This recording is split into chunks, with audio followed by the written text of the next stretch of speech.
একের পর এক মেঘভাঙা বৃষ্টি, হড়পা ও ভূমিধসে নাজেহাল হিমাচল প্রদেশ। বহু মানুষ নিখোঁজ। তার মধ্যে বৃহস্পতিবার সকালে আরও কয়েকজনের দেহ উদ্ধার হয়েছে।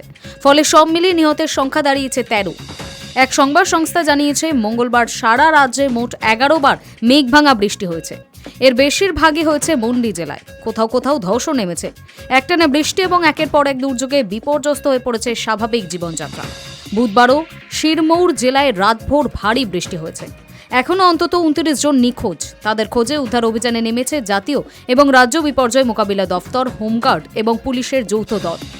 সপ্তাহান্তে বজ্রবিদ্যুৎ সহ ভারী থেকে অতি ভারী বৃষ্টির কমলা সতর্কতা জারি হয়েছে উনা, হামিরপুর, কাংড়া এবং মন্ডি জেলায়। ভারী বৃষ্টির জেরে রাজ্যের 261টি রাস্তা বন্ধ হয়ে গিয়েছে, যার মধ্যে 186টি মন্ডি জেলায়। 599টি ট্রান্সফরমার বিকল হয়ে গিয়েছে। ফলে বিস্তীর্ণ এলাকায় বিচ্ছিন্ন হয়ে গিয়েছে বিদ্যুৎ সংযোগও। সরকারি কর্তারা জানিয়েছে, টানা দুর্যোগে 150টিরও বেশি বাড়ি, 104টি গবাদি পশুর খোয়ার, 14টি সেতু এবং বেশ কয়েকটি রাস্তা ক্ষতিগ্রস্ত হয়েছে। মৃত্যু হয়েছে 162টিরও বেশি গবাদি পশুর। ক্ষতিগ্রস্ত এলাকাগুলি পরিদর্শন করেছেন রাজ্যের মুখ্যমন্ত্রী সুখবিন্দর সিং সুখু। তিনি আশ্বাস দিয়েছেন, যাদের বাড়িঘর ক্ষতিগ্রস্ত হয়েছে, কাছাকাছি কোনো সরকারি জমি পাওয়া গেলে সেখানে তাদের পুনর্বাসনের ব্যবস্থা করা হবে। Hi news network.